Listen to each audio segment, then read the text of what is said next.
బలవంతుడా, నీ కృపకు మమ్మల్ని అప్పగించుకుంటున్నాము దేవా. వాతావరణంలో ఎండ లేకుండా, వర్షము లేకుండా చల్లదనంతో మీరు నింపారు.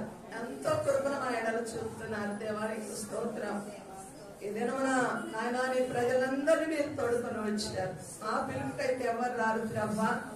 మీ యొక్క పరిశుద్ధాత్మ ద్వారా ఎవరెవరికి దీవెన కావాలనో, ఎవరెవరు ఆదరించబడాలనో వారందరినీ సమకూలనికి మీరు చేర్చుకున్నారు తండ్రి. ఈ కృప వలన జరిగిస్తున్న ప్రతి కార్యము నీకు మహిమ కలుగునట్లుగా చేస్తున్నందుకు స్తోత్రం. నీ దాసురాలైన నన్ను బలపరిచి వాడుకోరమని, నీ మహిమతో తాకుమని యేసు నామములో ప్రార్థిస్తున్నాము తండ్రి, ఆమేన్. హల్లెలూయా. దేవునికి స్తోత్రములు. మరి ఇంతకుముందు వాక్య వర్షిప్ లో ఆరాధనకి ఏం పాట పాడాము? తేజరిల్లమని. నేను ఎవరితోనైనా పాట పాడమని చెప్పానా? నేను చెప్పలేదు. చెప్పానా? చెప్పలేదు. కానీ పరిశుద్ధాత్ముడు మాట్లాడించాడు. దేవునికి స్తోత్రం. ఆ పాటని మనకు అనుగ్రహించాడు. ఈరోజు మన యొక్క అంశము కూడా లెమ్ము. ఏంటి? లెమ్ము అన్న అంశం మీద మనము ధ్యానము చేస్తున్నాం. దేవునికి స్తోత్రములు కలుగునుగాక. దేవుడు మనకిచ్చిన స్వాతంత్ర్యం. ఈరోజు ఏంటి? మనకు స్వాతంత్ర్య దినోత్సవం. మన దేశాన్ని దేవుడు సంపూర్ణముగా విడుదల చేసి స్వతంత్ర రాజ్యంగా దేవుడు మనకు అనుగ్రహించాడు. అందరూ బట్టి రెండు చేతులెత్తి దేవాది దేవుణ్ణి స్తుతిద్దాం. హల్లెలూయా. అయితే మన దేశానికి స్వాతంత్రం వచ్చింది, కానీ దేశంలో ఉన్న ప్రజలమైన మనకు నిత్యమైన స్వాతంత్రం ఎవరిచ్చారు? దేవాది దేవుడు ఇచ్చాడు. దేవునికి స్తోత్రాలు. ఆ నిత్యమైన స్వాతంత్రము చాలా మంది పొందుకోలేక ఉన్నారు. చాలా మంది పొందుకొని అనుభవిస్తూ ఉన్నవారు కూడా ఉన్నారు. అయితే ఈ నిత్యమైన స్వాతంత్రం మనం పొందుకోవాలంటే మనము లేవాలి. చాలా మంది ఏం చేస్తున్నారు? మేమేమన్నా కూర్చొని ఉన్నామా? మమ్మల్ని లేపుతున్నావు.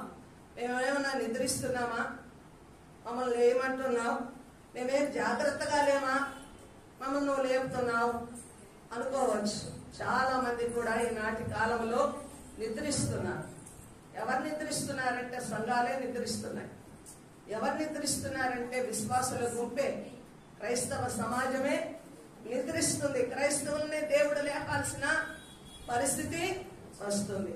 అయితే అందుకే మనం చూసినట్లయితే యెషయా గ్రంథము 52వ అధ్యాయము 1-3 వచనాలు చదువుకుందాం. సియోను లెమ్ము లెమ్ము, నీ బలము ధరించుకొనుము, పరిశుద్ధమైన పట్టణమైన యెరూషలేమా, నీ సుందర వస్త్రములను ధరించుకొనుము. ఇక మీదట సున్నతి పొందని వాడొకడైనను, అపవిత్రుడొకడైనను నీ లోపలికి రాడు. ధూళి దులుపుకొనుము, యెరూషలేమా లేచి కూర్చుండము. చేరపట్టబడిన సియోను కుమారి, నీ మెడకట్లు విప్పివేసుకొనుము. యెహోవా ఇలాగూ సెలవిచ్చుచున్నాడు, మీరు ఊరకే అమ్మబడితిరి కదా, రోగలియకే మీరు విమోచింపబడితరు. హల్లెలూయా. దేవునికి స్తోత్రములు కలుగును గాక. ఈ 2 వచనాల మీదనే మన టాపిక్ ఉంటది.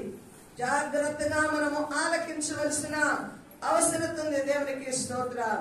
సియోను లెమ్ము లెమ్ము, నీ బలము ధరించుకొనుము. ఆమేన్. అంటే ఎవరిని లేపుతున్నాడు దేవుడు? ఇక్కడ సియోనును లేపుతున్నాడు. సియోను అనగా యెరూషలేము. యెరూషలేమును లేపుచున్నాడు. సియోను అనగా సంఘాన్ని లేపుతున్నాడు. నీ బలము ధరించుకుంటున్నాడు. అంటే ఆల్రెడీ సియోనుకేముంది? బలం ఉంది. ఆల్రెడీ సియోనుకేముంది? శక్తి ఉంది. బలమును కోల్పోయిన స్థితిలో ఉంది. అయితే బలం ఉంది, కానీ బలాన్ని కోల్పోయిన స్థితిలో ఉంది. మానవులమైన మనము కూడా, మనము పుట్టిన దగ్గర నుంచి ఎదుగుతున్న కొలది చనిపోవు సమయాన్ని వరకు కూడా ఒకే బలం ఉంటుందా? ఈ సంవత్సరం బలముగా ఉన్నవారు నెక్స్ట్ సంవత్సరం బలహీనలు అవుతారు. ఈ సంవత్సరము ఆరోగ్యముగా ఉన్నవారు తర్వాత సంవత్సరంలో అనారోగ్యం పాలవుతారు. ఈ సంవత్సరం ఆత్మీయ స్థితిలో ఎదిగిన వారు మరుసటి సంవత్సరంలో పూర్తిగా కురింగిపోయిన దిశలో, పడిపోయిన దిశలో ఉంటున్నారు. దేవుని ప్రియమైన జనమ, ఇట్లాంటి విశ్వాసుల్ని, ఇలాంటి బిడ్డలనే దేవుడు కోరుకున్న జనమనే లేయి అంటున్నాడు. లేచి ఏం చేయాలంట? నీ బలాన్ని ధరించుకో. దేవునికి స్తుతి కలుగును గాక. పరిశుద్ధమైన పట్టణమైన యెరూషలేమా, నీ సుందర వస్త్రములను ధరించుకోనము. ఆమేన్. బలమును ధరించుకోవాలా? సుందర, ఏ వస్త్రాలు? మామూలు వస్త్రాలు కాదండి. ఏం వస్త్రాలు ఇక్కడ? సుందర వస్త్రములను ధరించుకోవాలి. హల్లెలూయా. సియోనుకు సుందర వస్త్రాలను దేవుడిచ్చాడు. సియోనుకు బలాన్ని ఇచ్చాడు. బలము కోల్పోయామో బలము ధరించుకో. సుందర వస్త్రాన్ని విడిచిపెట్టావేమో, సుందర వస్త్రాన్ని పక్కన పెట్టావేమో, నీ యొక్క సుగుణాలు కలిగిన సంపదను మర్చిపోయావేమో, ఇహలోక సంపద మీద తిరుగులాడుచున్నావేమో, మనస్సు కలిగి ఉన్నావేమో, తిరిగి నీ యొక్క వస్త్రాలను, సుందర వస్త్రములను ఏం చేయాలట?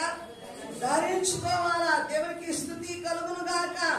చూడండి, ఇక మీదట సున్నతి పొందని వాడొకడైనను, అపవిత్రుడొకడైనను నీ లోపలికి రాడు. ఆమేన్. చూడండి, ఎప్పుడైతే మనం బలము ధరించుకుంటామో, సుందర వస్త్రములను ధరించుకుంటామో, ఇక్కడ లేచి కూర్చుండము. 3వ వచనం 2వ భాగము, చేర పట్టబడిన సియోను కుమారి. ఇక్కడ ఈ సియోను దేంతో పోలుస్తున్నాడు? కుమారి అంటే ఒక స్త్రీతో, ఒక కన్యకతో పోలుస్తున్నాడు. ఆమేన్. ఈరోజు మనం అందరం కూడా ఇక్కడ స్త్రీలముగా చేరి ఉపవాసముతో ప్రార్థన చేస్తున్నాం. హల్లెలూయా. ఇప్పుడు మన అందరికి దేవుడు ఉపదేశం ఇస్తున్నాడు. లేయి, ఓ స్త్రీ, నువ్వు లేయి. నువ్వు లేచి బలము ధరించుకో. నువ్వు లేచి నేను ఇచ్చినటువంటి సుందర వస్త్రాలను నువ్వు ధరించుకో. ఎప్పుడైతే నువ్వు బలాన్ని ధరించుకుంటావో, సుందర వస్త్రములను ధరించుకుంటావో, అపవిత్రుడు అన్నవాడు నీ ఇంటిలో ఉండడు. హల్లెలూయా. నువ్వు పరిశుద్ధమైన పట్టణానివి. ఎవరు మనము? పరిశుద్ధమైన పట్టణాన్ని. నువ్వు యెరూషలేము, నువ్వు సియోను, దేవుడు కోరుకున్న ప్రజలు, ఏర్పరచుకున్న ప్రజలు, దేవునికి ఇష్టమైన జనము, దేవుడు ప్రేమించిన సొత్తు. ఆమేన్. సియోను అనగా మనమే, యెరూషలేము అనగా మనమే, కన్యకలం అనగా మనమే, స్త్రీలు అనగా ఇప్పుడు ఇక్కడ చేరిన మనమందరము కూడా బలమును, సుందర వస్త్రములను ధరించుకున్నప్పుడు నీ ఇంటిలో నీ భర్త అపవిత్రుడుగా ఉండడు. సున్నతి లేనివాడంటే రక్షణ లేనివాడుగా ఉండడు. ప్రతి ఒక్కరూ ప్రభువుని ఎరుగుతారు. ప్రతి ఒక్కరు కూడా పరిశుద్ధతను ధరించుకుంటారు. మనం ఎంత మూర్ఖులమో. మన దృష్టి అంతా ఎవరి మీద ఉంటుంది చెప్పండి? భర్త మీద ఉంటుంది, పిల్లల మీద ఉంటుంది. నా మొగుడు మందిరానికి రానివ్వటం లేదు, నా మొగుడు విశ్వాసి కాదు, నా మొగుడు ప్రార్థన లేనివాడు, నా పిల్లలు విశ్వాసులు కాదు, ఆదివారం వస్తే కొడుకూర వండమంటున్నారు, బిర్యానీ వండమంటున్నాడు, ఒకడు చేపలు తెస్తున్నాడు, ఒకడు పిక్నిక్ వెళ్దామంటున్నామని మన సాగు అంతా కూడా, మన మూర్ఖత లక్షణాలన్నీ కూడా ఎవరి మీదకి తోసేస్తున్నాము? పిల్లల మీదకి, భర్తను ఆసరాగా తీసుకొని వారి మీద నెట్ వేస్తున్నాం. దేవునితో ఉన్న సంబంధానికి అడ్డును ఎవరికి తీసుకొచ్చి పెడుతున్నావంటే నీ భర్తను, నీ పిల్లల్ని. ముందు ఉండేది నువ్వే అడ్డు. నువ్వే దేవునికి పొత్తు లేకుండా అడ్డుగా నిలిచింది నువ్వే. గ్రహించుకో ఈ దినం. హల్లెలూయా. ఎప్పుడైతే నువ్వు పవిత్రురాలు అవుతావో నీ కుటుంబంలో ప్రతి ఒక్కరు కూడా పవిత్రంగా మార్చబడతారు. మూర్ఖతలో నువ్వు ఇంకా వెళ్ళిపోవద్దు. వారిని తీసుకొని రావద్దు. వారు నీకు సాకుగా ఉండకూడదు. నువ్వు చేతిగా ముందు నిన్ను నీవు పరిశుద్ధపరచుకో. దేవునితో అంటు కట్టబడు. ఒక స్త్రీగా దేవునితో పొత్తు కలిగి ఉన్నప్పుడు ఖచ్చితంగా నీ జనాన్ని మారుస్తాడు ఆయన. హల్లెలూయా, హల్లెలూయా. కాబట్టి ఇక్కడ ఏమంటున్నాడో చెప్పండి. లేచి కూర్చుండము, చేర పట్టబడిన సియోను కుమారి. ఇక్కడ చూడండి, ఈ సియోను కుమారి చెర పెట్టబడిందంట. హల్లెలూయా. అంటే ఇతరుల చేతుల్లోనికి వెళ్ళిపోయింది, బానిసత్వంలోనికి వెళ్ళింది, దాసత్వంలోనికి వెళ్ళింది. ఒకరి చేతిలో బంధించబడి ఉంది, ఇరికించబడి ఉంది, పెనుగులాడుకుంటూ ఉంది. విడిపించేవాడు ఎవరని కనిపెట్టుతూ ఉంది. దేవునికి స్తోత్రం, హల్లెలూయా. ఇలాంటి స్థితిలో దేవుడు మాట్లాడుచున్నాడు. ఇలాంటి స్థితిలో దేవుడు మాట్లాడుచున్నాడు. దేవుడు మాట్లాడుచున్నాడు. బలము ఉడిగిపోయి నేల పడిపోయినటువంటి సియోనును నువ్వు లేయి, బలము ధరించుకో, నువ్వు లేయి, నీ సుందర వస్త్రమును నువ్వు తొడుక్కో. హల్లెలూయా. నీవు పరిశుద్ధమైన పట్టణానికి నిన్ను నీవు పరిశుద్ధ పరచుకో. ఎప్పుడైతే నువ్వు పరిశుద్ధ పరచుకుంటావో నీ ఇంట ఏది కూడా చెడిపోయింది ఉండదని దేవుడు మాట్లాడుతున్నాడు. హల్లెలూయా. అయితే ఈ చెర పట్టబడిన ఈ కుమారుకి ఏమని వాగ్దానం ఇస్తున్నాడు? నీ మెడకట్లు విప్పి వేసుకొనుము, యెహోవా ఈలాగు సెలవిచ్చుచున్నాడు. ఆమేన్, హల్లెలూయా. చూడండి, మనం మెడకట్లు విప్పి వేసుకోవాలంట. మనం భారంతో ఉన్నాం. చెరలో ఉన్నవారు ఎలాగుంటారు? బంధించిన బంధకాలతో తాళు కట్టివేసిన రీతిగా ఆ బంధకాల మధ్య ఉంటున్నారు. అయితే నీ మెడకట్లు నువ్వే విడిపించుకోవాలి. హల్లెలూయా. ఇక్కడ దేవుడు నేను విడిపిస్తానల్లా. నువ్వు లేస్తే మరలా తిరిగి నువ్వు పడిపోయిన స్థితిని నువ్వు గుర్తుంచుకుంటే నీకు ఆ వస్త్రాలు నేను ఇస్తాను. నువ్వు ధరించుకుంటే అప్పుడు నీ మెడకట్లు నువ్వే విప్పేసుకుంటావు. ఈనాడు స్త్రీలమైన మనం కూడా గ్రహించుకోవాలి.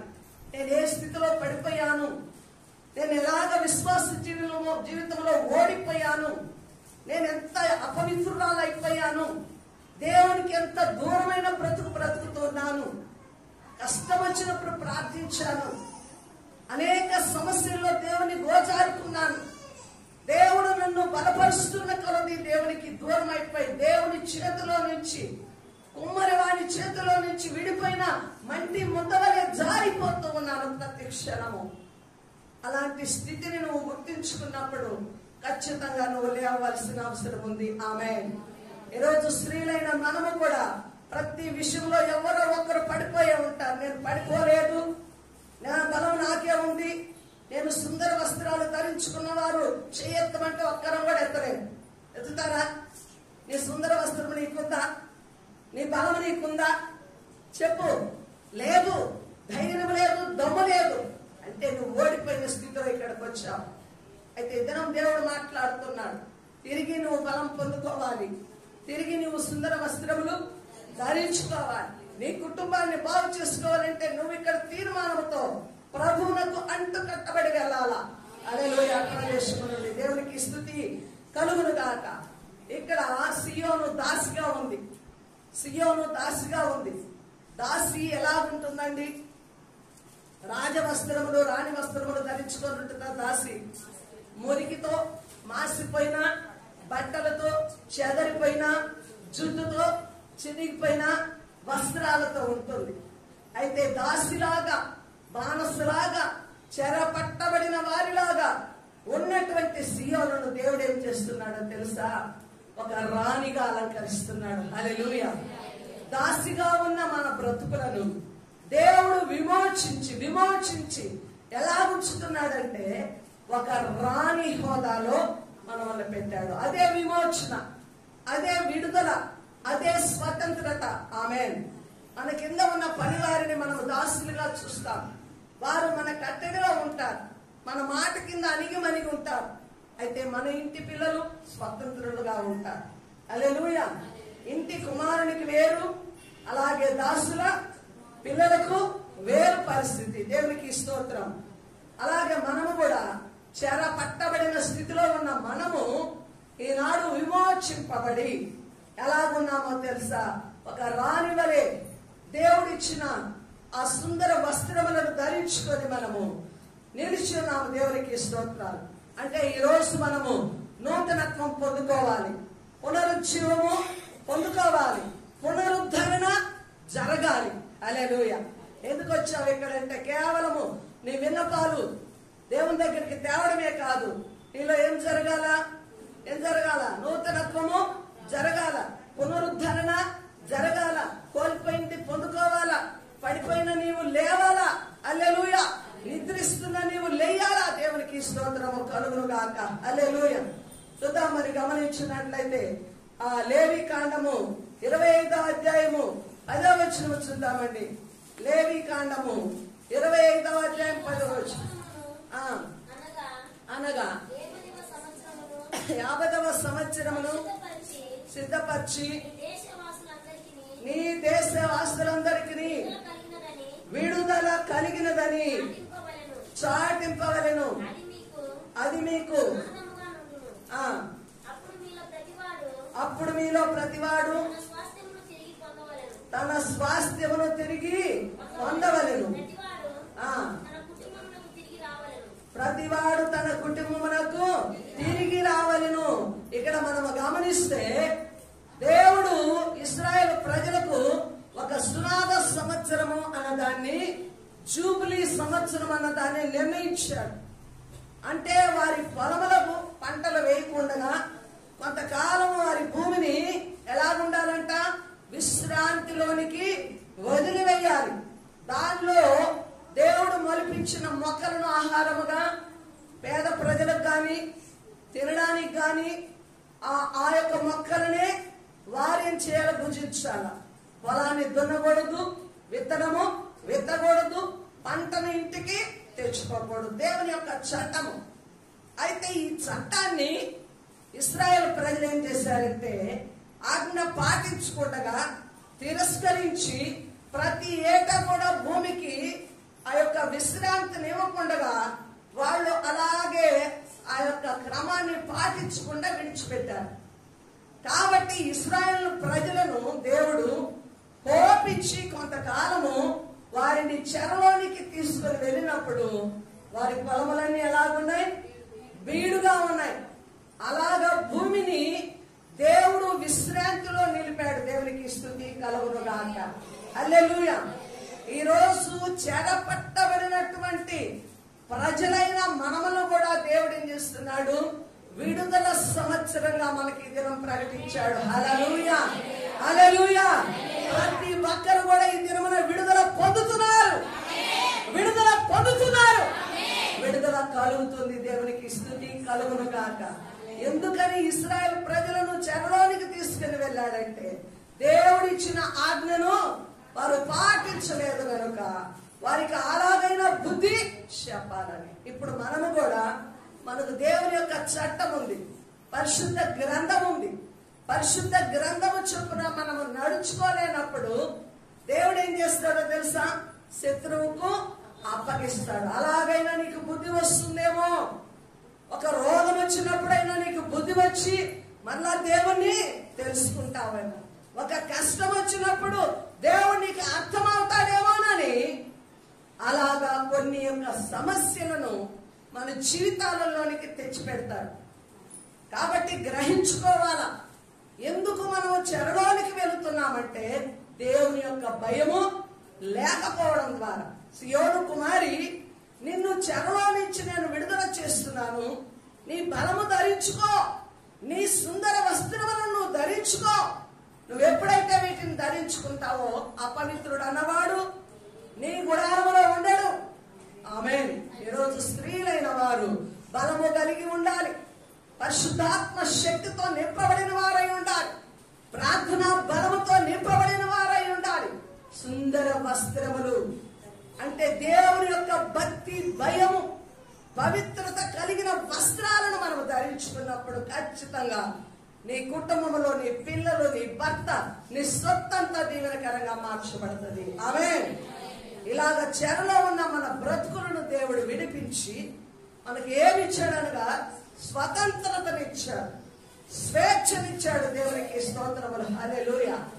ఆయన దేని నుండి విడిపించాడంటే రాజకీయ పరమైనటువంటి బంధకాల నుంచి విడుదల చేయలేదు, బానిసలుగా ఉన్న బంధకాల నుంచి విడుదల చేయలేదు, కానీ పాపం అనే బంధకములలో నుంచి మనల్ని విడుదల చేశాడు. ఆమేన్. హల్లెలూయా. ఇప్పటికి నువ్వు పాపముతో ఉన్నావంటే నీవు ఇంకా చెరలో ఉన్నట్టుగానే క్రీస్తు రక్తము నీ కుటుంబానికి, నీ ఇంటికి, నీ యొక్క జీవితానికి అది అప్లై కాలేదు. కాబట్టి దేంట్లో మేము బానిసలుగా ఉన్నాము అని మనం అనుకోవచ్చు, మేము స్వతంత్రంగానే ఉన్నాము కదా అని అనుకోవచ్చు. ఎప్పుడైతే పాపమును నువ్వు సంపూర్ణముగా పాతి పెట్టకుండా ఇంకా లోకములో ఉన్నావో, నువ్వు ఖచ్చితంగా ఎవరికి బానిసై ఉన్నావు? పాపానికి బానిసై ఉన్నావు. దేవునికి స్తుతి కలుగును గాక. కాబట్టి మనం గమనిద్దాం. రోమీయులకు రాసిన పత్రిక 4వ అధ్యాయం 13వ వచనం చదవండి. రోమీయులకు రాసిన పత్రిక 4వ అధ్యాయము 13వ వచనం. వాగ్దానము అబ్రహాము పైనను అతని సంతానములకైనను ధర్మశాస్త్ర మూలముగా కలగలేదు గాని విశ్వాసం వలన నీతి మూలముగానే కలిగెను. దేవునికి స్తోత్రము కలుగును గాక. ఇప్పుడు అబ్రహాము ఎవరికి వారసుడు? విశ్వాసులకు తండ్రి ఆయన. అబ్రహాము దేవుని కుమారుడుగా ఎంచబడ్డాడు. ఎక్కడ మనకు రూఢి తెలుస్తుంది అనగా, యేసు ప్రభు వారు ఈ లోకంలో ఉన్నప్పుడు జక్కయ్య ఇంటికి వెళ్ళినప్పుడు ఇతడును అబ్రహాము కుమారుడే. హల్లెలూయా, దేవునికి స్తోత్రములు. అబ్రహాము దేవుని యందు వారసుడుగా ఉన్నాడు. అలాగే అబ్రహాము నందు విశ్వాసం ఉంచిన వారు అందరము కూడా ఎవరికి వారసుము? దేవునికి వారసులముగా ఉన్నాము. దేవునికి స్తోత్రము కలుగును గాక. ఆ కింద వచ్చిన చదవాలి. ఇంకా వారసులైన ఎడల విశ్వాసము వ్యర్థమగును, వాగ్దానము నిరర్థకమగును. ఇప్పుడు మనము దేవుని పిల్లలము కాని ఎడల స్వతంత్రులము కాలేము. అవునా? స్వతంత్రులము కాలేము. అయితే స్వతంత్రత కలిగి ఉన్నాము, మేము స్వతంత్రులమని చెప్పుకోవడానికి ఒక ఆధారం ఉంది. ఏంటి ఆ ఆధారం అంటే, దేవుని వారసులం, దేవుని యొక్క పిల్లలం. దేవుని యొక్క పిల్లలం అవ్వాలంటే ఇప్పుడు ధర్మశాస్త్రం మనకు కాదు. దేని ద్వారా దేవుని పిల్లలం అవుతాము? విశ్వాసం ఉంచడం ద్వారా. ఎవరి యందు విశ్వాసం ఉంచడం ద్వారా? ప్రభు అయిన యేసు క్రీస్తునందు విశ్వాసం ఉంచడం ద్వారా మీరు దేవుని పిల్లలు. దేవుని పిల్లలంటే దేవుని యొక్క వారసులు. ఈ వాగ్దానాన్ని మనము దేవుని వారసులన్న వాగ్దానాన్ని ఎలాగ పొందుకోవాలంటే, ప్రభు అయిన యేసునందు విశ్వాసం ఉంచాలి. ఆమేన్. విశ్వాసం ద్వారా నీతి కలుగుతుంది. కాబట్టి నీతిని బట్టి దేవుని యొక్క వారసులము. దేవునికి స్తుతి కలుగును గాక. ఇంకా చూద్దాము. రోమీయులకు రాసిన పత్రిక 8వ అధ్యాయం 17వ వచనం. 8వ అధ్యాయము 17వ వచనం చదవండి. మనము పిల్లలమైతే వారసులము అనగా దేవుని వారసులము, క్రీస్తుతో కూడా మహిమ పొందుటకు ఆయనతో శ్రమ పడిన ఎడల క్రీస్తుతోడి వారసులము. ఆపై వచనం 15వ వచనం. ఏదైనగా మరలా భయపడటకు మీరు దాస్యపు ఆత్మను పొందలేదు కానీ దత్తపుత్రాత్మను పొందితిరి. ఆ ఆత్మ కలిగిన వారమై మనము అబ్బా తండ్రి అని మొరపెట్టుచున్నాము. ఈ రోజు మనం అందరం ఇక్కడ కూడి మొరపెట్టుచున్నామంటే కారణం ఒకటి ఉంది. ఏంటి చెప్పండి? దేవుడిచ్చిన దత్తపుత్ర ఆత్మ. దేవుని వారసులమయ్యాము కాబట్టి దేవుడు ఇప్పుడు ఏ ఆత్మనిచ్చాడు? దేవుని యొక్క ఆత్మ ద్వారా ఆయన పిల్లలముగా ఆయన ఆత్మను పొందుకొని అన్నాం. ఇప్పుడు దేవుని పిల్లలమైనప్పుడు దేవుడు మనకేమవుతున్నాడు? అబ్బా తండ్రి నాయనా. మనము నోరు తెరిచి అడుగుతున్నాము, తండ్రి అని అడుగుతున్నాం, పరలోకపు నాయనా అని అడుగుతున్నాం, అబ్బా అని మొరపెట్టుకుంటున్నాం. ఆమేన్. హల్లెలూయా. ఒక మాట లేకుండా చెప్పండి, అడుగుతున్నాను, మీ ఇళ్లలో మీరు ఎంతమంది ప్రార్థన చేసుకుంటున్నారు?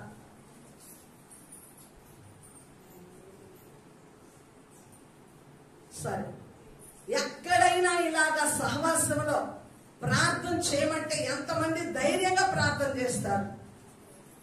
ప్రార్థన చేయమంటే ఎంతమంది ధైర్యంగా ప్రార్థన చేస్తారు? ఇప్పుడు అర్థమైందా?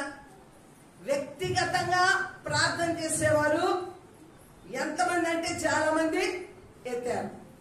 వ్యక్తిగతమైన ప్రార్థన ఉంటుంది, కానీ అది ఎలా ఉంటుంది? క్లుప్తంగా ఉంటుంది, నీ అక్కర్ని బట్టో ఉంటుంది, ఎంత భయంతో ఉన్నా ఏదో చేస్తున్నానులే, ముగించుకున్నానులే, పొలానికి వెళ్తున్నాను ప్రార్థించుకోవాలా, ఉద్యోగానికి వెళ్తున్నాను ప్రార్థించుకోవాలా, ఒక అక్కర కలిగి ఉన్నాను అక్కర్ని బట్టి ప్రార్థించాలి. ఈ ప్రార్థన ప్రతి ఒక్కరు చేస్తారు. ఇదంతా కూడా దేవుని ఆత్మ కలిగిన వారి ప్రార్థన కాదు, మొక్కుబడి ప్రార్థన అంటారు దీన్ని. అయితే దేవుని ఆత్మ కలిగి ప్రార్థన చేసే ప్రార్థన అందరి నిమిత్తం ప్రార్థన చేసేదిగా ఉంటుంది, ధైర్యము కలిగిన ప్రార్థనగా ఉంటుంది, విజ్ఞాపన ప్రార్థనగా ఉంటుంది, మొర్ర పెట్టుకునే ప్రార్థనగా ఉంటుంది, రోదన చేసే ప్రార్థనగా ఉంటుంది. ఎక్కడైనా సరే నాకు ప్రార్థన అవకాశం రావాలి, ప్రార్థన చేయాలి అనే ఆ కృపలో నిలిచి ఉంటుంది. ఈ యొక్క ఆత్మనే, ఇలాంటి ప్రార్థననే దత్తపుత్ర ఆత్మ అంటే, వారసులుగా ఈ భూమి మీద ఒక కుమార్తెగా కుమారుడిగా తండ్రి నుంచి ఏ ఆస్తిని హక్కును పొందుకుంటున్నావో, దేవుని బిడలముగా దేవుడు మనందరి నిమిత్తం ఆయన మొర్ర పెట్టుకుంటున్నాడు. నేటికి కూడా విజ్ఞాపనకర్తగా ఉన్నాడు. మరి ఆ తండ్రిలోని ఆత్మ నీలో పనిచేస్తున్నప్పుడు నువ్వు ప్రార్థన చేస్తావు, విజ్ఞాపన చేస్తావు, కన్నీరు కారుస్తావు, యాచిస్తావు, ప్రజల పక్షమున ఒక మధ్యవర్తిగా నిలబడతావు. అదే నీ ప్రాణము, అదే నీ ఊపిరి, అదే నీ జీవిత లక్ష్యము. నీ కొరకు నువ్వు ప్రార్థన చేసుకో. ఇతరుల కొరకు ప్రార్థించాలన్న తృష్ణ నీలో ఉంటుంది. ఇది దైవ సంబంధమైన ఆత్మ, ఇదే దత్తపుత్ర ఆత్మ. దేవుని కుమారులముగా వారసులముగా దేవుని ద్వారా పొందుకున్న ఆత్మ ఇది. దాస్యపు ఆత్మ అంటే భయముతో, పిరికితనముతో మన దగ్గర ఉన్న దాసి ఎలాగా దాగి ఉంటుందో, అణిగి ఉంటుందో, అలాగా సాతాను ఎదుట దమ్ము కలిగిన ప్రార్థన చేయలేము. ఇది లౌకిక పరమైన ఆత్మ. ఇక్కడ ఆత్మలో కూడా దేవుని ఆత్మ లౌకిక పరమైన ఆత్మ, దాస్యపు ఆత్మ. ఇప్పుడు నువ్వు స్వతంత్రురాలవైతే నువ్వు వారసురాలు కావాలా? అర్థమవుతుందా? నువ్వు స్వతంత్రత పొందుకొని ఉంటే, స్వతంత్రాలువై ఉంటే, ఇప్పుడు నువ్వు ఎవరి ఆత్మతో నడిపించబడాలా? దేవుని ఆత్మతో నడిపించబడాలి. దేవునికి స్తోత్రం, హల్లెలూయా. దేవుని ఆత్మ నీలో ఉంటే దేవుని కొరకు జీవించాలి, దేవుని కొరకు రగిలించబడాలి. దేవునికి స్తుతి కలుగును గాక. ఇప్పుడు దేవుని ఆత్మ మనలో ఉంటే సుఖమైన నిద్ర కాదు, పట్టు పాన్పులు కాదు, మంచి ఆహారము కాదు, సుఖమైన జీవితం కాదు. ఆయన వారసులైతే ఏం చేయాలంట? ఆయనతో శ్రమను అనుభవించాలి. అబ్బా, శ్రమ వస్తుందా? శ్రమను అనుభవిస్తామా? ఓ శ్రమ నాకు కావాలి, ఓ శ్రమ నాకు కావాలి. శ్రమ రము రము అంటామా? సుఖమా రము రము అంటామా? దేన్ని ఆహ్వానిస్తావు నువ్వు జీవితంలోనికి? దేన్ని ఆహ్వానిస్తావు? దమ్ముంటే పలుకు, నాకు శ్రమ కావాలని పలుకు. నువ్వు ఇప్పుడు దమ్ముంటే పలుకు. నువ్వు అలాగా పలకగలిగినప్పుడు ఆయన వారసురాలివి. హల్లెలూయా, హల్లెలూయా. శ్రమలను అనుమతించాలా? రా రా రా. హల్లెలూయా. నేను రెడీ, నేను రెడీ, నేను రెడీ. ఎంత శ్రమ పెట్టుకుంటావో అంత మెరుగు రేగుతాను. ఆమేన్. చూడండి, ఉలికాని చేతి కింద ఉన్న ఆ రాయి శిల్పముగా మారినప్పుడు దానికి అందము చెక్కబడుతుంది, అనేక విధాలుగా పొడవబడుతుంది. అయ్యో నాకు ఉలి దెబ్బలు అనుకున్నది, దానికి విలువ లేదు, రాయి రాయిగానే ఉంటుంది. నీ జీవితం కూడా ప్రభు చేతిలోకి రావాలి. ప్రభు చేతిలో ఉన్న ఏ ఒక్కరు కూడా సుఖాన్ని కోరుకోరు, సుఖాన్ని కోరుకోరు. సుఖము వద్దు. సుఖము వస్తే నేను చెడిపోతాను, సుఖము వస్తే నా ఆత్మలో జీవం ఉండదు. సుఖము కలిగితే ఆత్మీయ ఉజ్జీవమైన రగులుతూ ఉండే ప్రార్థన జీవితం ఉండదు. నశించిపోయే జనమ కొరకు నాకు వెతుకులాట ఉండదు. నాకు సుఖము ఉందయ్యా. ఈ జీవితం నలగాలి, ఈ జీవితం దంచబడాలి.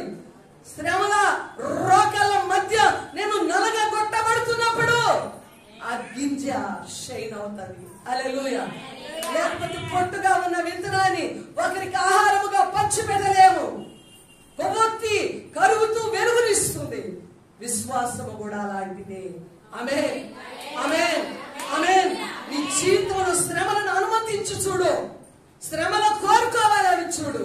నీ శ్రమ ఉన్నప్పుడు నీ ప్రార్థన ఉద్యమం వేరుగుంటుంది. శ్రమ లేనప్పుడు నీ ప్రార్థనలో పసం ఉండదు, నీ ప్రార్థనలో శక్తి ఉండదు, నీ ప్రార్థనలో దేవుని యొక్క ప్రెసెన్స్ ఉండదు. ఏదో ముక్కుసూటిగా చేసుకుంటావు, లేచిపోతావు. దుఃఖంలో ఉన్నప్పుడు, కన్నీరు కార్చినప్పుడు, వేదనతో ప్రభు దగ్గర బొర్లాడినప్పుడు, ఒంటరిగా నాయనా తండ్రి ఎక్కడున్నావా అని అంగలార్చినప్పుడు దేవుని ప్రత్యక్షత వస్తాడు. దేవుడు నిన్ను తాకుతాడు, దేవుని దర్శనాన్ని అనుభవిస్తావు. నేనున్నాను బిడ్డ అని ఆదరించి పెడతావు. ప్రియ సహోదరి, ప్రియ సహోదరు, మరి శ్రమను అనుమతిస్తావు, అనుమతించు. నీవు ఆయన వారసురాలిగా ఉండాలంటే శ్రమలు నీకు రావాలి. హల్లెలూయా. నువ్వు లేయి, ఇప్పుడు నువ్వు లేయి. ఆత్మీయ స్థితిలో ఓడిపోయావేమో, లేవాలి. నీకు బలము ఉంది, సియోనికి బలము ఉంది, కానీ ధరించుకోవడంలో నిర్లక్ష్యం అయిపోయింది. సుందర వస్త్రం ఉంది, సుందర వస్త్రము కోల్పోయింది. సుందర వస్త్రము ధరించుకో. హల్లెలూయా. నీ మెడకట్లు నువ్వే ఇప్పుకో. ఎవరు ఇప్పుకోవాలంట? సియోను, నీ మెడకట్లు నువ్వు విప్పుకో, విప్పుకో, విప్పుకో. ఎక్కడ బంధించబడ్డావు నిన్ను నువ్వు తెలుసుకోవాలి. దేవుడు కూడా చూస్తా ఉంటాడు. నీ హృదయంలో నుండి పశ్చాత్తాపం వస్తుందేమో. అయ్యా, నేను పడిపోయాను, నేను ఫలానా స్థితిలో పడిపోయాను. ఇప్పుడు నా తలంపులు, మనస్సు, ఆలోచన అంతా దేని మీద ఉంది? ఒక ఉద్యోగాన్ని పొందుకోవడానికో, లేకపోతే హయ్యర్ స్టడీస్ చదవడానికో, లేకపోతే ఒక వస్తువును సంపాదించుకోవడం, లేకపోతే నా పిల్లల మీద, నా భర్త ప్రేమలో, ఇదిగో నా ఇంటి పరిస్థితుల మీద, నాకున్న సమస్యల మీద నేను కృంగిపోయానామని నువ్వు తెలుసుకోవాలా. నీ మెడకట్లు నువ్వే ఇప్పుకోవాలంటే నువ్వు ఎక్కడ పడిపోయావో, ఏ పరిస్థితిలో నువ్వు బంధించబడి ఉన్నావో ఆ పరిస్థితుల్లో తెలుసుకున్నప్పుడు నీ అంతకు నీవు ఇప్పుకోవడానికి దేవుడు అవకాశం ఇస్తాడు. ఆమేన్, హల్లెలూయా. ఇప్పుడు దాస్యపు ఆత్మలో ఉన్నావా, దత్తపుత్ర ఆత్మలో ఉన్నావా? నిజముగా ప్రశ్నిస్తున్నాను. ఈరోజు మీరందరూ దేవుని ఆత్మ చేత నడిపించబడుతూ ఉంటే రెండమా ప్రార్థనలకి అనకూడదు. మీరే అడగాల. ఎస్తేరు ఉపవాస ప్రార్థనలు ఎప్పుడు? ఆగస్టు మాసం రావగానే ప్రతి స్త్రీ చూడవలసింది ఏ ప్రార్థనల కంటే ఎస్తేరు ప్రార్థనలకి. నేను మాలివంతుని పాడు వెళ్తాను ఎప్పుడప్పుడు, ఏదన్నా మా యొక్క ఇంటి కార్యక్రమాలు లేకపోతే పరామర్శ. అక్క, ఎస్తేరు ప్రార్థనలు ఎప్పుడు వస్తాయి? ఆ 3 రోజుల ప్రార్థనలు ఎప్పుడు వస్తాయి? ఎదురు చూస్తుంటారు లేదా? చెప్పండి, మీరు నోరు తెరవాలి. హల్లెలూయా. ఎందుకు ఆరాటం అంటే ఇక్కడ మీకు ఏమొస్తుందో తెలుసా? ఆ ప్రార్థనలలో గొప్ప విజయాలను పొందుకున్నారు. ఎన్నో కార్యాలు దేవుడి స్థలంలో జరిగిస్తున్నాడు. దేవునికి స్తుతి కలుగును గాక. మనకు దేవుడు ఎందుకు ఆత్మనిచ్చాడంటే అనేకుల కట్లు విప్పాలి, అనేకుల్ని లేవనెత్తాలి, అనేకులను మనము బలపరచాలి. అమ్మగారికి ఏదో మందిరం ఉంది, అందరినీ ప్రోగు చేసి 3 దినాలు ప్రార్థన జరిగిస్తున్నారు కాదు. ఇక్కడ చేరి ప్రార్థించడం ద్వారా అనేకులు విప్పబడుతున్నారు, అనేకులకి ఆశీర్వాదము. హల్లెలూయా. రానున్న కాలం ఇంకా బలమైన అభిషేకం మీరు పొందుకోవాలి. మీరు విజ్ఞాపనకర్తలుగా లేవాలి. మీ కుటుంబాలను మీరు బాగు చేసుకోవాలి. మీ బలాన్ని మీరు గుర్తెరగాలి. నీ దేవుడిచ్చిన సుందర వస్త్రములను మీరు ధరించుకోవాలి. హల్లెలూయా, హల్లెలూయా. నిన్ను నీవే ప్రయత్నం చేసుకో, నిన్ను నీవే పరిశీలన చేసుకో. ఏ ఆత్మను పొందుకొని ఉన్నా దేవుని వారసులమైతే దేవుని ధైర్యంగా ప్రార్థన చేయి. ఇక ముసుగులు ప్రార్థన అనగానే ముసుగేసుకొని, ప్రార్థన అనగానే బయటికి వెళ్ళిపోయి ఈ దొంగచాట వ్యవహారాలు వద్దు. ప్రార్థన కొరకు నిలవబడు. ప్రార్థించాలన్న తృష్ణ నీలో పుట్టాలా. దేవునికి స్తోత్రం కలుగునుగా. గవర్నమెంట్ నుండి ఒక చట్టం వచ్చిందనుకో, ఇంటి స్త్రీకి ఒక 50,000 ఇస్తాము నెల కంటే. ఆ రోజు ఇట్లా ముసుకుంటామా? చెప్పండి. ధైర్యంగా వెళ్ళి నా పేరు ఫలానా పేరు ఎందుకు రాలేదు ఫైట్ చేస్తావు. మరి నిత్య జీవమునిచ్చే, స్వతంత్రతనిచ్చే, నిత్య రాజ్యాన్ని, నిత్య స్వాతంత్రాన్ని ఇచ్చే దేవుని దగ్గర ఎందుకు నువ్వు దాక్కుంటున్నావు? ఆ దేవుని దగ్గరికి ఎందుకు నువ్వు రావట్లేదు? ఆ దేవుని దగ్గర ఎందుకు నువ్వు మొరపెట్టుకోవటం లేదు? ఆ దేవునితో నువ్వెంత ప్రార్థన కలిగి ఉంటావో అంత సంబంధం కలిగి ఉంటావు. నువ్వెంత ప్రార్థన కలిగి ఉంటావో ఎవరితో సంబంధం? లోకస్తులతో కాదు. ప్రార్థన చేసేవారిని గమనించండి. వారి పొత్తంతా ఎవరితో ఉంటుంది? దేవునితో ఉంటుంది. వారి సహవాసం అంతా ఎవరితో ఉంటుంది? వారి ఊసులంతా దేవునితోనే, వారి భాష అంతా దేవునితోనే, వారి పొందు వారి ఐక్యత అంతా కూడా దేవునితోనే. ఒక గంట వారు దేవునికి దూరంగా ఉంటే బ్రతకలేరు. అంటే అంతగా దేవునితో కలిసిపోయి ఉంటారు. ఆమె దేవునికి స్తుతి కలుగును గాక. కాబట్టి ఎలాంటి మనము దాసత్వంలో ఉన్నామో గమనించుకోవాలి. ఇప్పుడు దేవుడు మనల్ని దాసులుగా ఉండడానికి కాదు, స్వతంత్రులుగా. ఎలాంటి స్వాతంత్రం మనకి ఇచ్చాడు చెప్పండి? దేవుని కుమారులైన హక్కు ఇచ్చాడు. ఆమేన్, హల్లెలూయా. ఆషామాషి హక్కు కాదు. ఇప్పుడు దమ్మేసుకొని చెప్పు, నువ్వు గుడి మీద చేసుకొని నేను దేవుని కుమార్తెను, హల్లెలూయా, నేను దేవుని కుమార్తెను. దేవుడు శ్రీమంతుడు, అన్ని నామముల కన్నా పైనామం కలిగిన వాడు. నేను కూడా అలాంటి ఆయనకు కుమార్తెను, నేను సర్వ హక్కులు కలిగేవాడు. ఎందుకంటే నాకంటే మీరు బలమైన కార్యములు చేస్తారు. నీలో ఉన్నవాడు గొప్పవాడు. హల్లెలూయా. పరలోకపు నిత్యత్వానికి రాజైన రాజు బిడ్డవు నువ్వు. ఆమేన్. దాసి వస్త్రాలు, మాసిన వస్త్రాలు, దాసి యొక్క జీవితం ఒకరి కింద బానిస. అయితే దేవుడు నువ్వు లేచిన తర్వాత నిన్ను రాణిగా చేసుకున్నాడు. ఆయన సొంతపు రాణిగా. హల్లెలూయా. ఆయన కిరీటం నీకు ధరింపచేసి ఆయన రాజ్యంలో నీకు నిత్యత్వాన్ని ఇచ్చిన స్వాతంత్రం మనకిచ్చాడు. దేవునికి స్తోత్రాలు. ఇప్పుడు మనము స్వతంత్రమై ఉన్నాం. మనము స్వతంత్రమై ఉన్నాం. దేవునికి స్తోత్రము కలుగునుగాక. చూద్దాం ఏ దాసత్వములో మనం ఉన్నామంటే ఆత్మ సంబంధమైన దాసత్వములో ఉన్నాం. ఆత్మ సంబంధముగా దాసత్వములో ఉన్నాము. గమనిద్దాం సామెతల గ్రంథము 5వ అధ్యాయము 22వ వచనం. 5వ అధ్యాయము సామెతల గ్రంథము 22వ వచనం. దుష్టుని దోషములు వానిని చిక్కుల పెట్టును, వాడు తన పాప పాశముల వలన బంధింపబడును. ఆమేన్, హల్లెలూయా. దుష్టుని దోషములు అని ఏమంట? ఇప్పుడు పాపములో ఉన్నామంటే నీ మీద ఎవరి దోషములు ఉంటున్నాయి?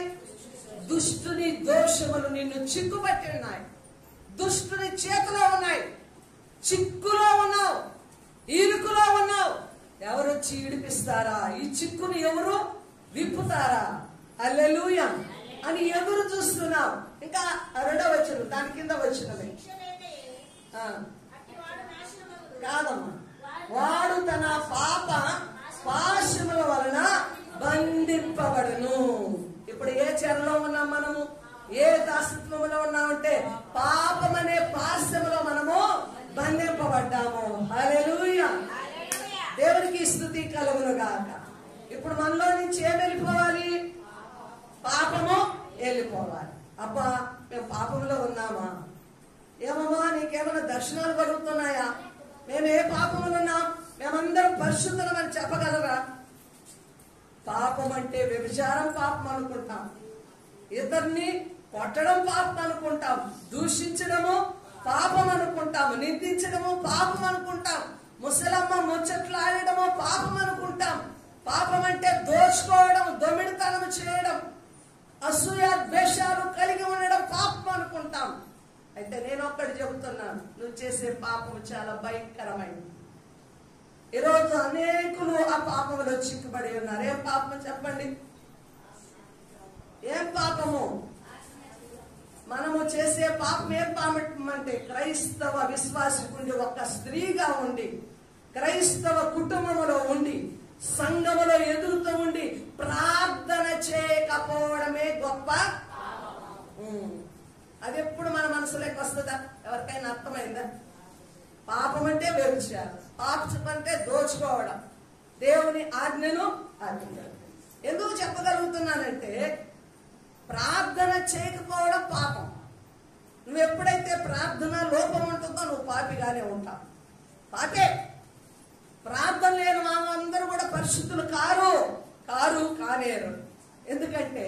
ప్రార్థన ఎప్పుడైతే అధికమవుతుందో ప్రార్థనా గదిలో నీ పాపములన్నీ కూడా ఏమవుతాయి? నిర్మూలమవుతుంటాయి. నీలో పరిశుద్ధత ఎదుగుతూ ఉంటుంది. ప్రభు ఆజ్ఞలకు లోబడేది ప్రార్థనా గదే. ప్రభు చిత్తము జరిగించేది ప్రార్థనే దేవునికి నీకున్న సంబంధాన్ని, నీలో ఉన్న తప్పులను బయటికి తెచ్చేది ప్రార్థనే. కాబట్టి ప్రార్థనా లోపము చాలా భయంకరమైనది. స్త్రీలారా గమనించుకోండి. ఈరోజు ఆ తప్పు ఒప్పుకోవాలా? నువ్వు ఖచ్చితంగా ప్రార్థన లేదా నువ్వు పాపివని గుర్తించు. ప్రార్థన లేని వారి దగ్గర దేవుడు నివాసము చేయలేడు. ఇంకా నీ కుటుంబము అంధకారములో, నీ భర్త ఇంకా త్రాగుబోతుగా, వ్యభిచారిగా, నీ పిల్లలు తిరుగుబాతులు ఉన్నారంటే నీలో ప్రార్థనా లోపం ఉంది. గ్రహించుకో. ఎప్పుడైతే మనం ప్రార్థన చేస్తామో అన్ని క్లియర్ అవుతా ఉంటాయి. నువ్వు ప్రార్థన చేసే గృహానికి దేవుడు కంచె వేస్తాడు. అగ్ని మండుతుంది. సాతాను లోపలికి రాలేదు. బిడ్డల మీద అటాక్ చేసిన దేవుడు ఖండిస్తుంటాడు. అంటే పక్కకు దోరుతుంటాడు. నీ ప్రజల మీద ఆయన కాపుదల ఉంటుంది. నీ కుటుంబం మీద ఆయన కాపుదల ఉంటుంది. కాబట్టి స్త్రీలు ప్రార్థన కలిగిన మెలకువ కలిగి ఉండాలి. పాపాన్ని జయించగలిగిన ప్రార్థన ఉండాలి. హల్లెలూయా. ఈ సంవత్సరం తీర్మానం తీసుకోండి. నేను ప్రార్థన చేస్తాను. అమ్మో మాకు విరామం ఉండదు. మేము పగలంతా కష్టపడతాం. శ్రమ పడి వచ్చి అంత ముద్దొండుకొని తిని మంచం ఎక్కుతామా ఎట్లా వస్తుందో నిద్ర అనుకోవద్దు. హల్లెలూయా. ఇప్పుడు నా వయసు దగ్గరగా 60 సంవత్సరాలు. కానీ దేవుడు ఏనాడు నన్ను బలహీనతలో నడిపించలేదు. ఆమేన్. ఆశ్చర్యపడేంతగా నన్ను దేవుడు బలపరుస్తున్నాడు. శక్తి కలిగి ఎక్కడికైనా వెళ్ళగలను. ఎంతసేపైనా ప్రభువును వాక్యాన్ని ప్రకటించగలను.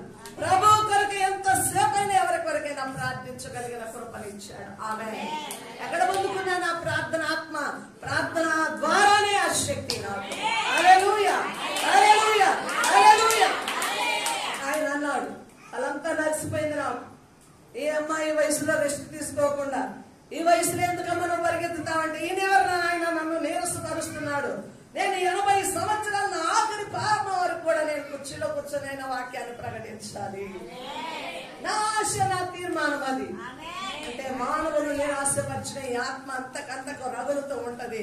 ప్రభు కొరకు పనిచేయాలన్న తృష్ణ కలుగుతూ ఉంటది. పరో రథాశ్వములో ఓలిన శక్తి మనకుంది. అంత విలువైన వారము, అంత శక్తి కలిగిన వారము, అంత మహిమను ధరించుకున్న వారము, అంత ప్రభావంతో నింపబడిన వారము. బలహీనరాలు కాదు. వృద్ధాప్యముల అధిక బలము. మోషే గారు అన్నారు, నా యొక్క నడుము బలము దగ్గర నా కంటి చూపు తలెత్తలేదు. హల్లెలూయా. సత్తువ కలిగి ఉన్నాను. మోషే గారు చివరికి చనిపోయేటప్పుడు అంత పర్వతం ఎక్కి పర్వతం మీద వెళ్ళిపోయాడంటే ఎక్కగలిగిన కెపాసిటీ దేవుడిచ్చాడు. నీ బలం ఎక్కడో లేదు, ప్రార్థనలో ఉంది. నీ సుందర వస్త్రం ఎక్కడో లేదు, ప్రార్థనలో ఉంది.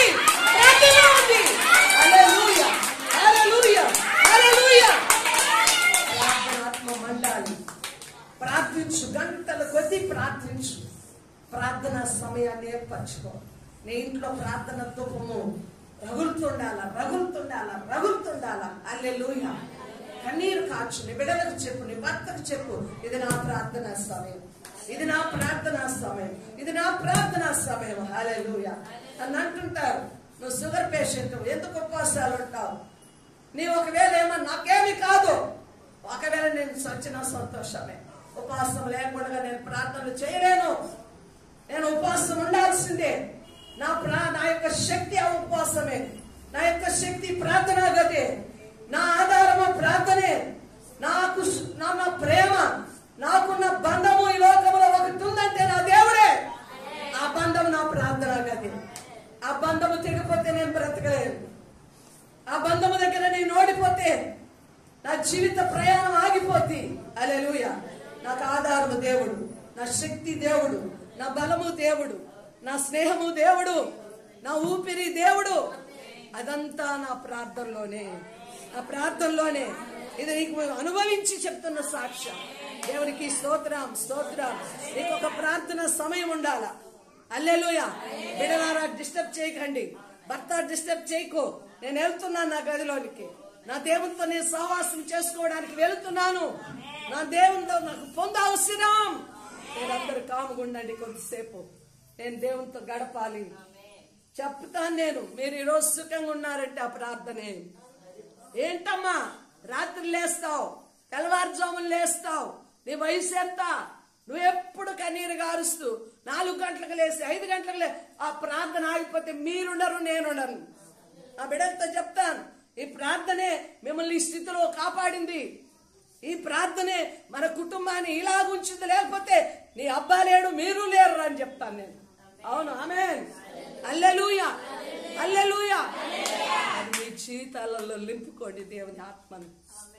పరిశుద్ధాత్మ కుమరింపు మీకు అవసరం, ప్రార్థన మీకు అవసరం. నీ కుటుంబం దీవెనకరంగా మార్చబడాలంటే, నీ భర్త దీవెనకరంగా మార్చబడాలంటే, నీ సమస్యలు తొలగిపోవాలంటే నువ్వు చేయవలసింది ప్రార్థన. ఎవరితో స్నేహం కాదు, ఎవరితో బంధము కాదు. ఈ లోక బంధాలు, లోక స్నేహం అంతా కూడా అప్పటికప్పుడు కలిగేది. ఆమేన్. నిజమైన బంధము, నిజమైన స్నేహము, నిజమైన ఆదరణ, నిజమైన పొందు దేవునితోనే. కొట్టు చప్పట్లు. హల్లెలూయా, హల్లెలూయా, హల్లెలూయా. ఈ రోజు నుంచి ఒక తీర్మానంతో వెళ్ళాలి. నా ఇంట్లో నా ప్రార్థన ఎప్పుడు కావాలి, నేను ప్రార్థన చేస్తాను. అవతల సంవత్సరం వస్తాను, నేను ప్రార్థన ద్వారా నా జీవితం మార్చబడింది, నా బిడ్డలు మార్చబడ్డారు. ఇప్పుడు నా కుటుంబంతో శాంతితో సమాధానంతో ఉందని నేను సాక్ష్యమిస్తాను. నువ్వు తీర్మానం తీసుకో. హల్లెలూయా. నీ హృదయంలోనే ఒక తీర్మానం తీసుకో. ఇక ఆ పాత భక్తి తొలగించుకో, ఆ ముసుగు తీసివేయి. హల్లెలూయా.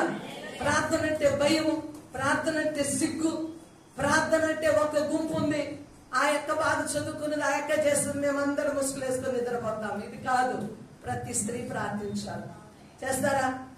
ప్రార్థన చేస్తారా? చేయుతారా? వినపడిందా మీకు? ఇప్పుడు చేయమన్నట్లా మీ ఇళ్లలో. ఇప్పుడు కాదు నేను చేయమన్నది. ఎక్కడ చేయాలా? మీ ఇళ్లలో ప్రార్థన చేయాలా? హల్లెలూయా. మీ గుడారములన్నీ కూడా ప్రార్థన నివాసాలుగా మార్చబడాలా. రాత్రి అయితేనే మీ కుటుంబాలలో కుటుంబ ప్రార్థన జరగాల. హల్లెలూయా. ఎందరు చేస్తారు మీ ఇళ్లలో కుటుంబ ప్రార్థన? కుటుంబ ప్రార్థన ఎందరు చేస్తున్నారు? హల్లెలూయా.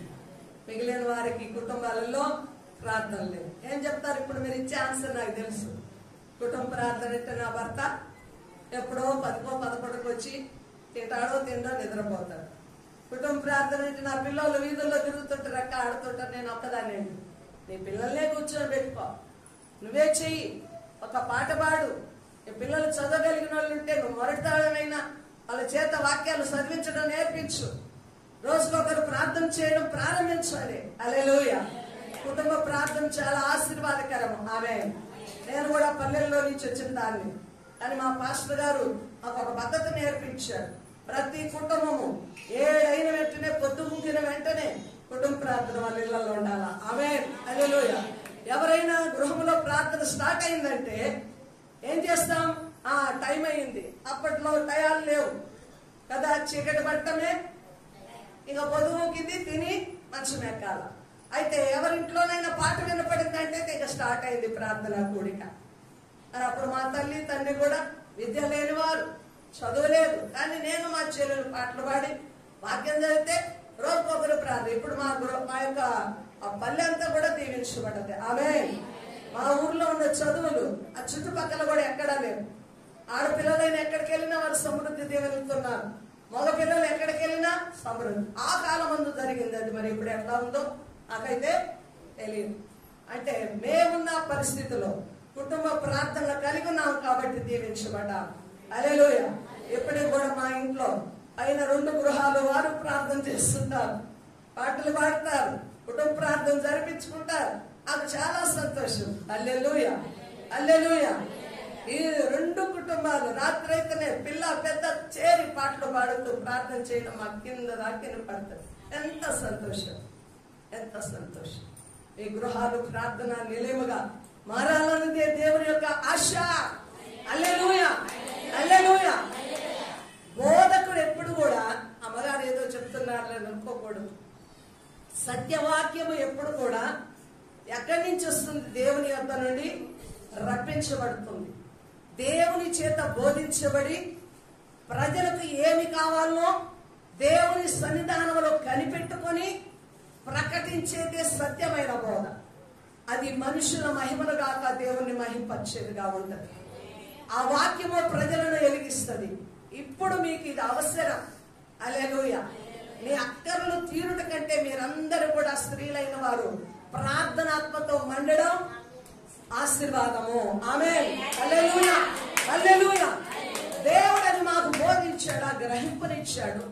మీకు ఏ లోపం ఉందో ఆ లోపాన్ని మీకు తెలియచేసేదే బోధ. హల్లెలూయా. అది దేవుని యొద్ద నుండి రాబడిన బోధ. దేవునికి స్తోత్రం. అది సత్యమైన బోధని గ్రహించుకోవాలి. దేవునికి స్తుతి కలుగును గాక. కాబట్టి మనమందరం కూడా దేవుని ఆత్మచేత నింపబడిన వారము ఉండాలి. రోమీయులకు రాసిన పత్రిక 6వ అధ్యాయము 16వ వచనం స్పీడ్ గా చదవాలి, సమయం లేదు. 6వ అధ్యాయం 16వ వచనం. లోబడుటకు దేనికి మిమ్మల్ని మీరు దాసులుగా అప్పగించుకుందరో చావు నిమిత్తముగా విధేయతకే గాని దేనికి మీరు లోబడుదరో దానికే మీరు దాసులై ఉందరు. మీరు పాపమునకు దాసులై ఉంటరి గాని ఏ ఉపదేశ క్రమమునకు మీరు అప్పగింపబడతారో దానికి హృదయపూర్వముగా లోబడిన వారై పాపము నుండి విమోచింపబడి నీతికి దాసులైతరి. ఇందుకు దేవునికి స్తోత్రం. మీరు శరీర బలహీనతను బట్టి మనుష్య రీతిగా మాట్లాడుచున్నాను. ఏమనగా అక్రమము చేయుటకై అపవిత్రతకు అక్రమమునకు మీ అవయవములను దాసులుగా ఎలాగో అప్పగించుతారో అలాగే పరిశుద్ధత కలుగుటకై ఇప్పుడు మీ అవయవములను నీతికి దాసులుగా అప్పగించుకోండి. దేనికి మన అవయవాలను మన శరీరమును వినాలా? చక్కగా వింటే అర్థమవుతుంది. అప్పగించుకురో దానికి దాసులు అంటే ముందు మనము పాపమునకు ఏం చేశారంట? ఈ హృదయమును, ఈ శరీరమును, ఈ అవయవాలను అప్పగించుకున్నారు. కాబట్టి దేనికి దాసులయ్యారు? పాపమునకు. వెరీ గుడ్, బాగుంటున్నావు. దేవుడు నిన్ను దీవించును గాక. హల్లెలూయా. మరట ఆమె చక్కగా అనుసరిస్తుంది. హల్లెలూయా. దేనికి దాసులయ్యారమ్మా? పాపమునకు దాసులయ్యారు. ఇప్పుడు నీ యొక్క శరీరమును, నీ యొక్క అవయవములను, నీ యొక్క మనస్సును, మనస్సాక్షిని నీతికి అప్పగించుకుంటే అప్పుడు దేనికి నువ్వు దాసురాలివి? పరిశుద్ధతకు దాసురాలు. మానవుల్లో ఉంటే రెండు ఉండాల. ఉంటే పరిశుద్ధుల కన్నా ఉండాలి, ఉంటే పాపుల కన్నా ఉండాలి. పాపులుగా ఉండడానికి కారణం ఏంటి? నీ అవయవాలని, నీ మనస్సును, నీ హృదయాన్ని పాపానికి అప్పగించుకున్నావు కాబట్టి పాపిగా ఉన్నావు. అదే నీ మనస్సును, నీ హృదయాన్ని, నీ అవయవాలని దేవునికి అంటే నీతికి అప్పగించుకుంటే ఇప్పుడు నువ్వేం పొందుకుంటావు? పరిశుద్ధతను పొందుకుంటావు. స్త్రీలు పట్టు చీరలు కట్టినా, మంచి నగర పెట్టుకున్నా అందం రాదు. స్త్రీకి అందం ఏమిటి చెప్పండి? స్త్రీకి అందం ఏమిటి చెప్పండి? పరిశుద్ధత.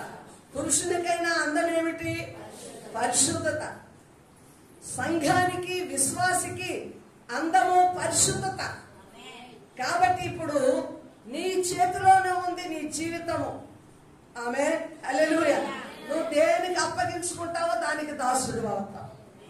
నిన్ను నీవే పాపానికా పరిశుద్ధతగా నిన్ను నీకే చాయిస్ ఇస్తున్నాడు దేవుడు. నువ్వు దేవుని చేతిలోకి వెళ్ళినా నీ చేతిలో కూడా కొంత ఉంది.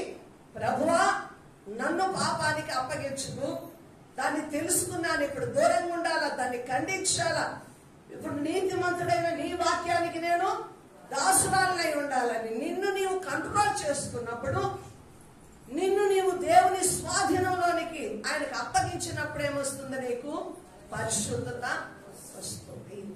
కాబట్టి స్త్రీలైన వాడు ఏమి ధరించుకోవాలంట? పరిశుద్ధ అలంకారములు ధరించుకోవాలి. హల్లెలూయా. పరిశుద్ధ అలంకారములు ధరించుకునే హృదయం నీకు ఉండాలి, మనస్సు నీకు ఉండాలి. నీ శరీర అవయవాలను కూడా పరిశుద్ధ అలంకారముల వైపు నీ దృష్టి ఉండాలి. దేవునికి స్తోత్రము కలుగును గాక. పరిశుద్ధులు కొనియాడబడుతారు. పరిశుద్ధులు ఏం చేస్తారంట? నీతిమంతులుగా వారు దేవుని చేతిలో ఉన్నతమైన స్థితిని కలిగి ఉంటారు. వారికి ఒక ఉన్నతమైన స్థానం ఉంటుంది. పరిశుద్ధులు తేజవాసుల స్థలమైన పరలోక పట్టణంలోనికి ప్రవేశిస్తారు. పరిశుద్ధతకున్న ప్రాముఖ్యత చాలా గొప్పది. పరిశుద్ధత నీకు ఘనతనిస్తుంది. పరిశుద్ధత నీకు ఘనతనిస్తుంది. పాపము నీకు సిగ్గును, అవమానమును, నిందను కలుగు చేస్తుంది. ఈ రెండిట్లో ఏది పొందుకుంటున్నావో నువ్వు చూసుకోవాలి. ఇప్పుడు ఇంకా నీలో పాపం ఉందంటే నువ్వు దేనికి దాసురాలు అవుతున్నావు అంటే పాపానికి దాసు. పరిశుద్ధురాలుగా ఉంటున్నావంటే పాపాన్ని తొలగించుకొని నీ జీవితాన్ని నీతితో నింపుకున్నావని అర్థం మనము గ్రహించుకోవాలి. దేవునికి స్తుతి కలుగును గాక. అందుకే దేవుని వాక్యం ఏమని సెలవిస్తుందంటే మీరు పరిశుద్ధ అలంకారములు ధరించుకొని నా మందిరములోనికి రండి. ఆమేన్. ఆదివారం అయితే తలంటు పోసుకుంటాం, తెల్ల చీర తెల్ల జాకెట్ కట్టుకుంటాం. అయితే దేవుని స్థలంలోనికి వచ్చిన వారందరూ పరిశుద్ధులా చెప్పండి? కాలేదు. కానీ క్రైస్తవ జీవితానికి ఏం అవసరమో తెలుసా? పరిశుద్ధత చాలా అవసరము. దేవునికి స్తుతి కలుగును గాక. హల్లెలూయా. తిమోతి రాసిన రెండవ పత్రిక, తిమోతి రెండవ పత్రిక 2వ అధ్యాయం 26వ వచనము, 2వ అధ్యాయము 26వ వచనం చదవాలి. సత్యము విషయమైన అనుభవ జ్ఞానము వారికి కలుగుటకై దేవుడు ఒకవేళ ఎదురాడు వారికి మారు మనస్సు దయచేయు. అందువలన సాతాను తన ఇష్టము చొప్పున చేరపట్టిన వీరు వాని ఇరులో నుండి తప్పించుకొని నేను కొనిదయేమో అని ప్రభు యొక్క దాసుడు అట్టి వారిని సాత్వికముతో శిక్షించుచు జగడమాడక అందరి ఎడల సాధువుగాను బోధింప సమర్థుడుగాను కీడును సహించువాడుగాను ఉండవలెను. ఆమేన్. హల్లెలూయా. సత్యము విషయమైన అనుభవ జ్ఞానము వారికి కలుగుటకై.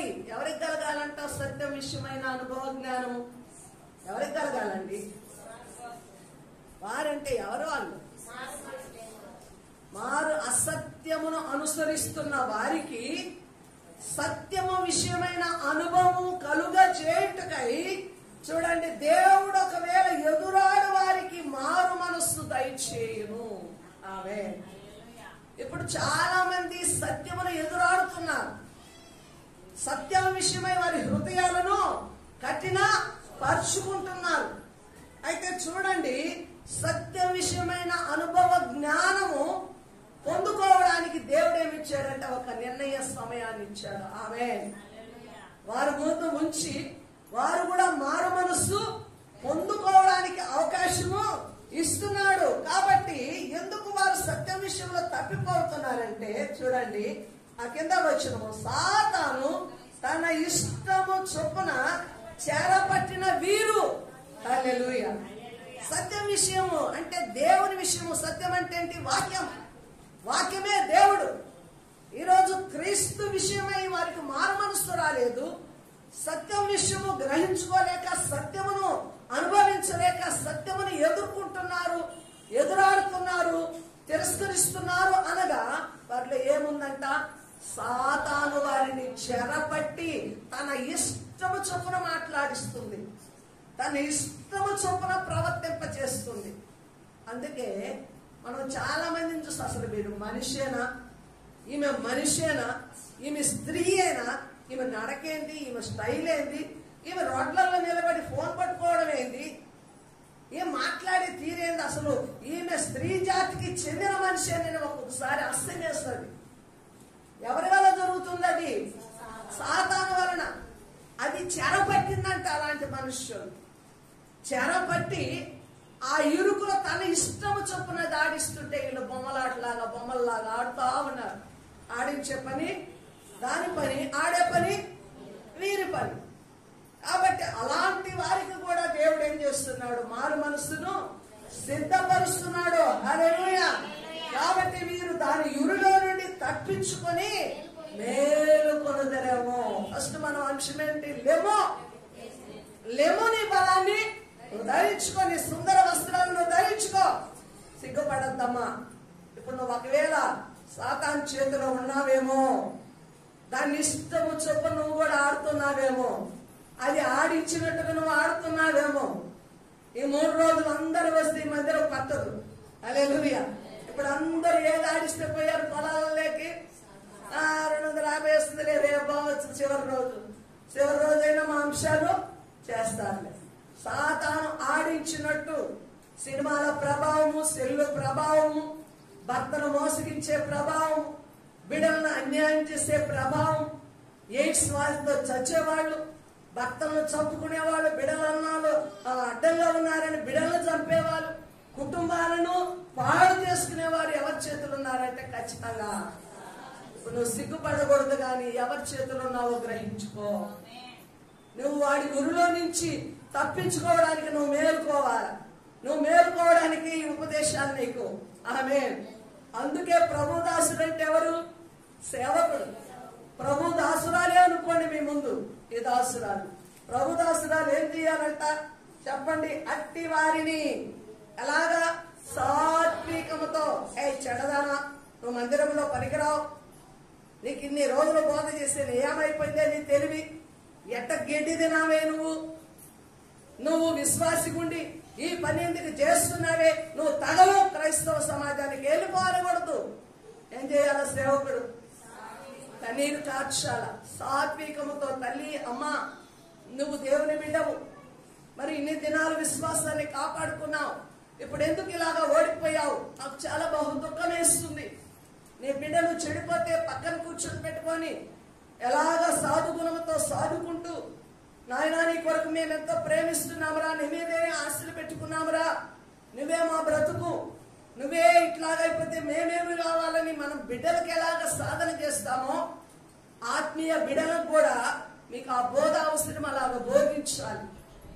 అమ్మలారా, మీరు ఓడిపోకూడదు, మీరు పడిపోకూడదు. ప్రార్థనాత్మ నింపుకోండి. మీరు సిగ్గుపడాల్సిన పని లేదు. ఇప్పుడు మీ జీవితాలు ఎవరి చేతిలో ఉన్నాయో మీరు తెలుసుకోండి అని సాత్వికముతో బోధించాలి. ఆ సాత్వికముతో బోధిస్తే ఏం చేయాలంట? సాత్వికముతో శిక్షించాలి. హల్లెలూయా. దెబ్బ పడినట్టే ఉండాలా, దెబ్బ తగలకూడదు. హల్లెలూయా. చాలా మందికి అర్థమవుతుంది. నా చేతి కింద ఉన్న వాళ్ళకి ఘాటుగా ఉన్నట్టే ఉంటది. అయితే అమ్మ కఠినంగా మాట్లాడినట్టు మాట్లాడదు. శృతి మెత్తనగానే ఎలాగో సరి చేయవలన పరిశుద్ధాత్మల ద్వారా సరిచేయడం జరుగుతుంది. ఆమేన్. హల్లెలూయా. హల్లెలూయా. అదే సాత్వికముతో శిక్షిస్తూ ఏం చేయాలంట? జగడం ఆడక అందరి సాధువుగాను బోధింప సమర్థులుగా ఉండాలి. హల్లెలూయా. ఎలాగుండాలంట? ప్రభుదాసులు బోధించుట. ఈ మాట చెప్తే లేస్తారు సంఘము. ఇంకా ఆమె ఇంటికి రానిచ్చిన కానుక కూడా పెట్టదు, మంచి ఫుడ్ పెట్టదు. ఎందుకు వచ్చిన గోల? నా పని నేను చేసుకొని పోతే వచ్చారు ఆ స్లిప్పులు తేండి, ప్రార్థన చేస్తారు, ఆమె మీరు దీవించబడతారు, మీరు ఆశీర్వదించబడతారు అని దీవించి పంపాను అనుకో, దేవుని దగ్గర నాకుంటాయి చెప్పదెబ్బలు. ఆమేన్. హల్లెలూయా. మీ జీవితాలు ఎలాగున్నాయో మీకు తేటపరచాల, మీ జీవితాలను సరిచేయాలి, సాత్వికముతో శిక్షించాలా. హల్లెలూయా. పరిశుద్ధాత్ముడు మాట్లాడతాడు మీతో. అంటే బోధింప సమర్థుడుగా ఎవరుండాలంట? ప్రభుదాసుడు ఉండాలా. అలాగే ఇంకొకటి చేయాలి. ఏం చేయాలి? చదవండి. కీడును సహించువాడుగా ఉండాలి. ఆమె నిజంగా గమనిస్తే కొండేపల్లి వాళ్ళు ఉన్నారు ఇక్కడ. కొండేపల్లికి వెళ్ళిన మొట్టమొదట ఒక ఆయన నా మీదకి తిరగబడ్డాడు. చెడ్డ మాటలు మాట్లాడాడు. నాతో వస్తున్న నా భర్త గాని, నాతో వస్తున్న మగవాళ్ళు గాని మేము పోతాం ఆయన మీదకి అన్నారు. ఆగండి, ఇక్కడ సాతాను రాజ్యం వెళ్తుంది. మందిరం మూయబడింది, సువార్త లేదు. మనము గాని ఇప్పుడు వారి మీదకి వాదనకి దిగామంటే ఏమంటారు? అతడు తాగుబోతాయి మాట్లాడారు, మీరు దైవ జ్ఞానం కలిగిన వాళ్ళు కదా, మీరెందుకు తిరుగుబాటు చేస్తున్నారంట. సహించుకుందాం, సహించుకుందాం. ఆయన తిట్టినంత మాత్రం నేనేం పాడైపోను. దేవుని వాక్యం ఏమంటుంది? నా నిమిత్తమై హింసించి నిందించి చెడ్డ మాటలెల్లా నీ మీద పలుకున్నప్పుడు మీరు సంతోషించి దేవునికి స్తోత్రం, హల్లెలూయా, దేవుడిని దీవించును గాక. ఏం చేయాలంట? ఎదురాడకూడదు, జగడమాడకూడదు, కీడును సహించుకోవాలి. అప్పుడు ఓర్చుకున్నాం. ఇప్పుడు ఆయనే వందనాలు పెడతాడు. అమ్మగారయ్య గారు రండి రండి కూర్చోండి. మన వాళ్ళ కూతురు పెళ్లి, కొడుకు పెళ్లి ఘనంగా మీరే జరిగించండి, మీరే పాస్టర్ చూడండి, పెళ్లికి మీరే పెద్దలుగా ఉండండి. ఆమె అయిపోయింది. నిలవబడితే కీడును సహించుకుంటే దేవుడు విజయమునిస్తాడు. ఆమేన్, ఆమేన్. క్రీస్తు కొరకు శ్రమ పడడం అంటే నిందలు భరించాలా, అవమానములు భరించాలా, కొన్ని చోట్ల సహించుకోవాలా. ఎంతటి కష్టమైనా సరే హృదయంలో అణుచుకొని దేవుని పని చేసినప్పుడు అక్కడ విజయము కలుగుతుంది. దేవుని బిడ్డలారా, ఆమేన్, హల్లెలూయా. సమయం అయిపోతుంది, 2గా వస్తుంది. ముగించమంటారా? ఆకలేస్తుందా? చెప్పమంటారా? ఇంకెంతసేపు చెప్పాలి? మీకే ఇస్తున్నాను చాయిస్. అక్క చెప్పు, పెద్ద అక్క చెప్పు, ఎంతసేపు చెప్పాలి? చెప్పు. 3 దాకా చెప్పమంటావా? హల్లెలూయా. పౌలు గారు ప్రసంగిస్తుంటే రాత్రి చాలా పొద్దుపోయి ఒక యవనస్తుడు కిటికీలో నుంచి కింద పడి చచ్చిపోయాడు. 5 దేవునికి స్తోత్రం. అంటే ప్రసంగము అనేది దేవుని ఆత్మచేత నడిపించబడుతూ ఉన్నప్పుడు ఆటంకము ఉండకూడదు. అది మీ మేలు కొరకే. హల్లెలూయా. రోజు నువ్వు వచ్చి ఇక్కడ కూర్చోమన్నా కూర్చోలేదు. రోజు వచ్చి అమ్మ వాక్యం వినండి అన్న వినరు. కొన్ని సమయాలు దేవుడు మనకి ఇచ్చాడు. స్తోత్రం, స్తోత్రం, స్తోత్రం. ఈ దినము నీకు దేవుడు ఇచ్చాడు. స్తోత్రం, స్తోత్రం, స్తోత్రం. విను, నింపుకో. హల్లెలూయా. నీ ఆహారము శరీర ఆహారము కంటే దేవుని యొక్క ఆహారం నీకు వృద్ధి సమృద్ధి. దేవునికి స్తుతి కలుగును గాక. హల్లెలూయా. కాబట్టి బుద్ధిహీనత, సత్యాన్ని ఎదుర్కోవడము, ఇదంతా చేసే పని ఎవరిది చెప్పండి? మందిరానికి రండి అమ్మంటే రారు. అది ఎవరి పని? ప్రార్థించకపోవడము సాతాను పని. బిడ్డల్ని హెచ్చరిక చేయకపోవడము సాతాను పని. ఇవన్నీ కూడా సాతాను తన ఇష్టము చొప్పున ఏం చేస్తుందంట? మిమ్మల్ని చెరపెట్టి ఆడిస్తుందమ్మా, ఆడిస్తుంది. హల్లెలూయా. ఇంక ఇప్పుడు చెప్తారా? ఓ సాతానా నీ ఆటలు నా దగ్గర సాగవారు, వెళ్ళి చూపించండి. అబ్బా భయము, మళ్ళీ ఇంటికి మాత్రమే ఎంత భయం మీకు. అది ఆడి ఎదురు కూర్చుని ఆడి ఏడిపోయాడు. ఇప్పుడు నల్లటి ఆకారం వేసుకొని ఇట్లే పోతుంది. ఆ అక్క అయితే భయపడుతుంది. ఇట్టనమంటే ఇట్టన్నావు కదా అను, ఇప్పుడు అను ఒంటరిగా ఉన్నావు అనమాట. అనలేమేమో అని భయంతో. ఇప్పుడన్నా అంటారా? ఓ సాతాను నువ్వు నన్ను ఆడించలేవు అనండి.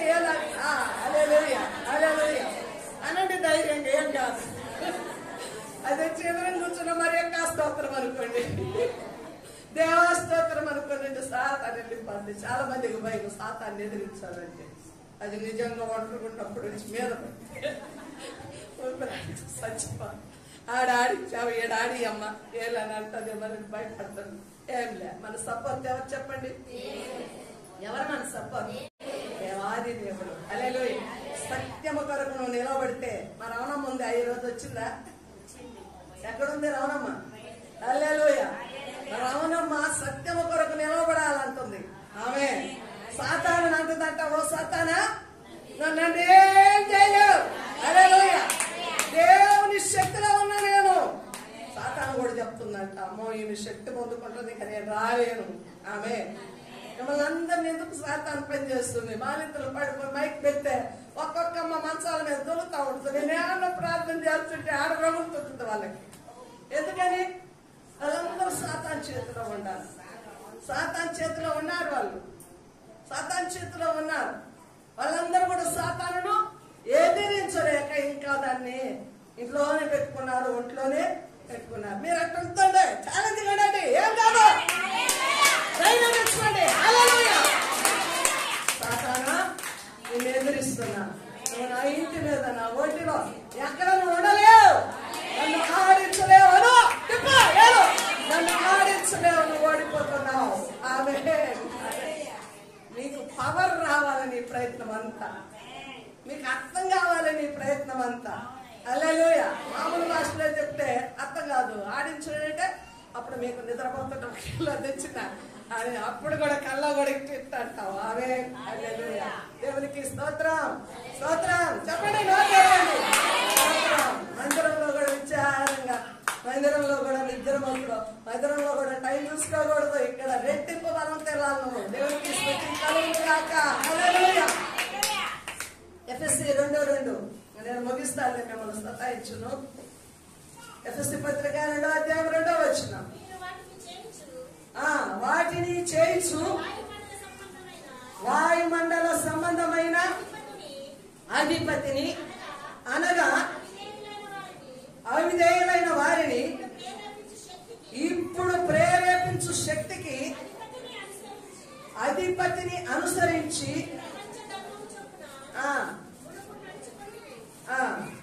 ముడుపు నడుచుకుంటే. ఇప్పుడు చూడండి, సాతాను ఎక్కడున్నాడంట? వాయుమండల అధిపతి. నువ్వు ఎక్కడి నుంచి వచ్చినావంటే ఆ గాలిలో నుండి వచ్చినానంటే, ఆ చెట్టు మీద నుండి వచ్చినానంటే. అవునా కదా? మళ్ళా ఆ చెట్టు మీద పోమంటే నన్ను ఇప్పుడే వెళ్ళగొడుతున్నావు అంటది. అవునా? వాయుమండల అధిపతి అవిధేయులైన వారిని ప్రేరేపించు శక్తికి. ఎవరిని ప్రేరేపిస్తుందంటే సాతాను? విధేయులను ప్రేరేపిస్తుందా, అవిధేయులను ప్రేరేపిస్తుందా? అటు ఇటు కొట్టుమిట్టు ఆడుతున్న వాళ్ళనే వాడుకుంటుంది. ధైర్యంగా నిబ్బరంగా నిలబడిన వాళ్ళ జోలికి రాదు. ఆమె హల్లెలూయా. ఇప్పుడు ఇంకా నువ్వు ఓడిపోతున్నావంటే నీలో ధైర్యం లేదు. ధైర్యం ఒకసారి ఎదిరించు నమ్మలాగా. నువ్వు నన్నేమి చేయలేవను, దేవుడు శక్తినిస్తాడు. హల్లెలూయా. ఇప్పుడు నిన్ను ప్రేరేపించు శక్తికి అధిపతి, వాయుమండలముల అధిపతి. హల్లెలూయా.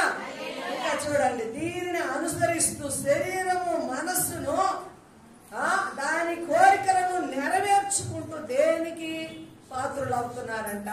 దైవోగ్రతకు, అంటే దేవుని కోపానికి గురి అయితే ఇప్పుడు క్రీస్తు యేసు కృప చేత మీరు బ్రతికింపబడుచున్నారు.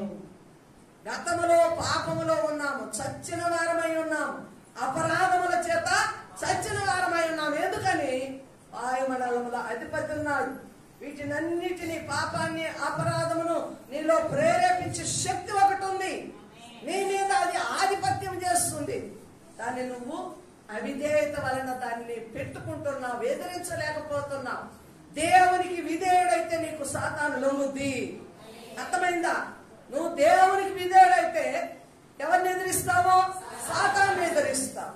సాతానుకు విధేయుడు అయితే దేవుని ఎదుటికి వెళ్ళలేరు. చాలా మంది మందిరంలోనికి రాలేరు. ఎందుకు రాలేరు? వారు సాతాను చేతిలో ఉన్నారు, చెరపెట్టబడి ఉన్నారు. ఆ సాతాను శక్తికి బానిసులై దాని చేతిలో ఉన్నారు. అందుకే దేవుని దగ్గరికి రాలేరు.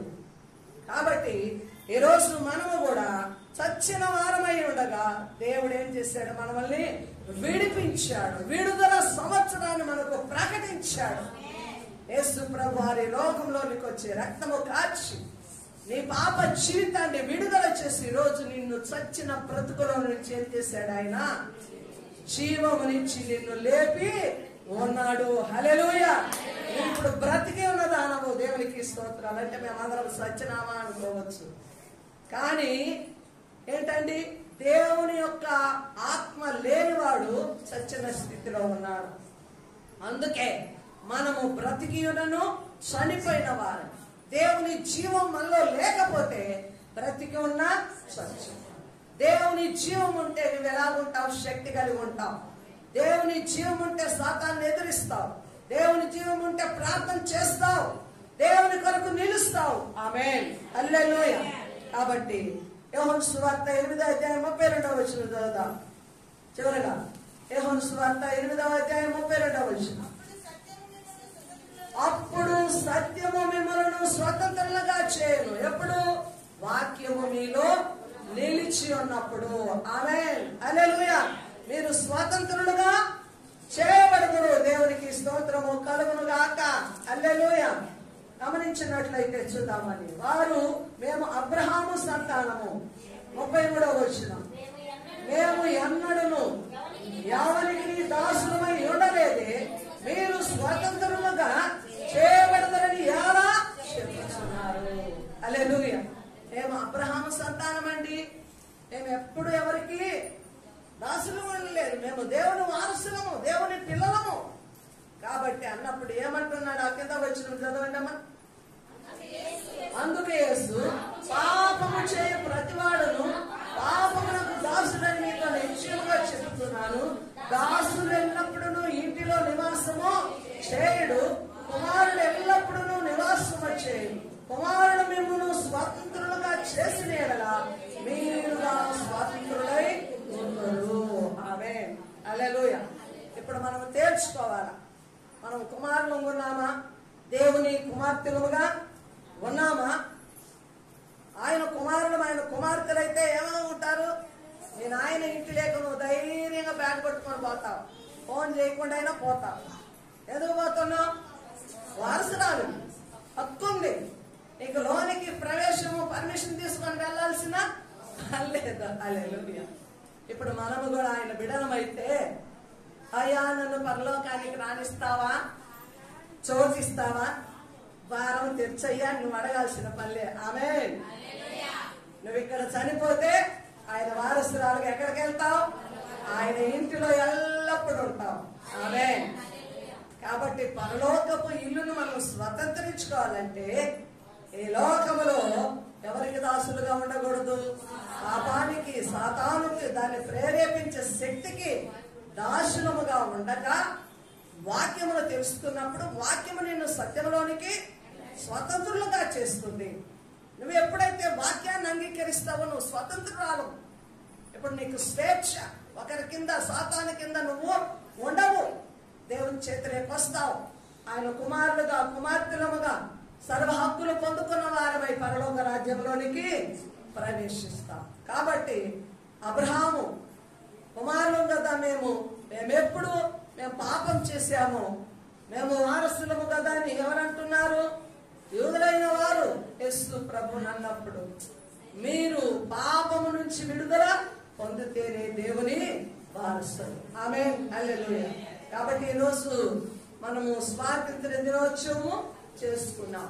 మన దేశానికి దేవుడు భగవంతుడి కృప వలన మనకు స్వతంత్ర రాజ్యం ఏర్పరచబడింది. కానీ మన దేహాలు, మన ఆత్మ ఇంకా ప్రభు వశములో ఎల్లక దేనికి దాసులముగా ఉన్నామో, దేనిలో చెరపెట్టబడి ఉన్నామో దేవుడు ఈరోజు అనుకోకుండా అమ్మగారు పాట ఎత్తారు.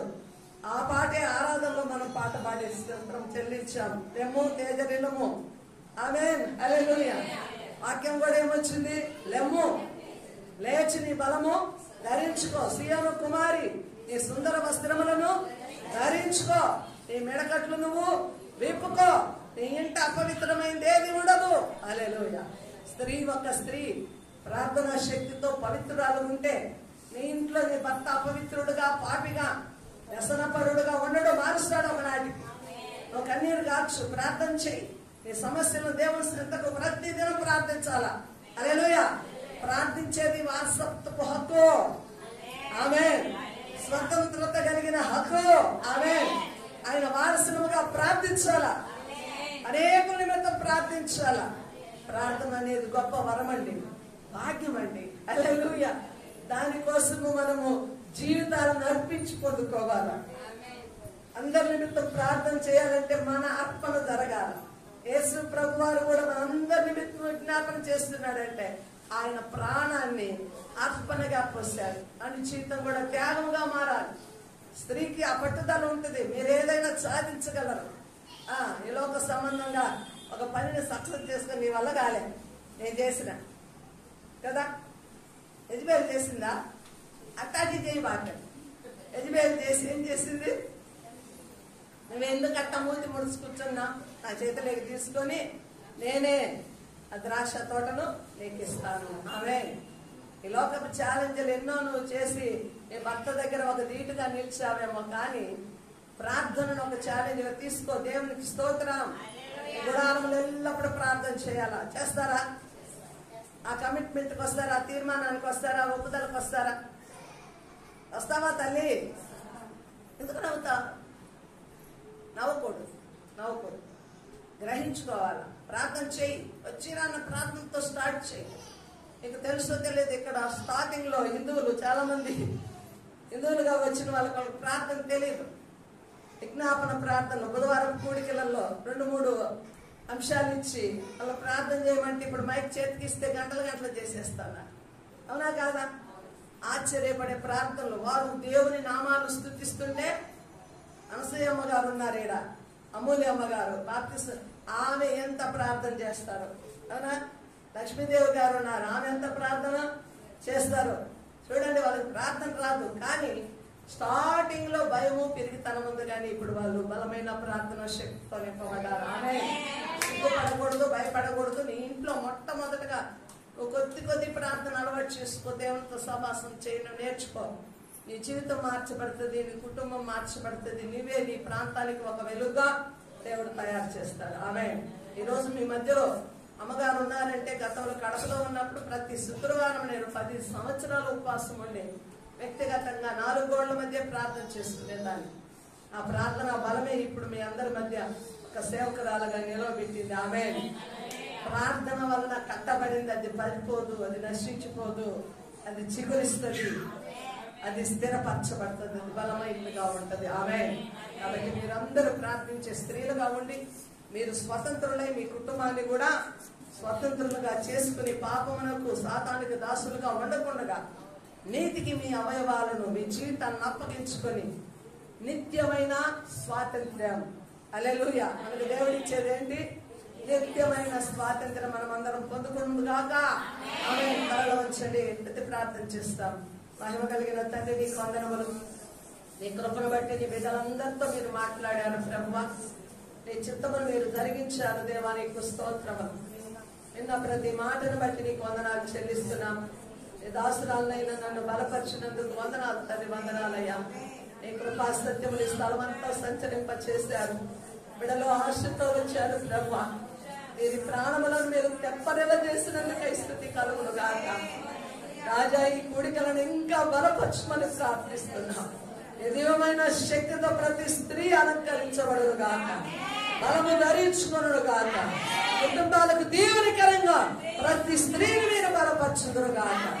నిత్యమైన కృప, నిత్యమైన స్వాస్థ్యముగా ఈ రాజ్యమును పొందుకొని నిత్య స్వాతంత్ర్యం అనుభవించగలిగిన కృపను బిడ్డలందరికీ దయచేయమని యేసు నామములో ప్రార్థిస్తున్నాం మా పరలోకపు తండ్రి.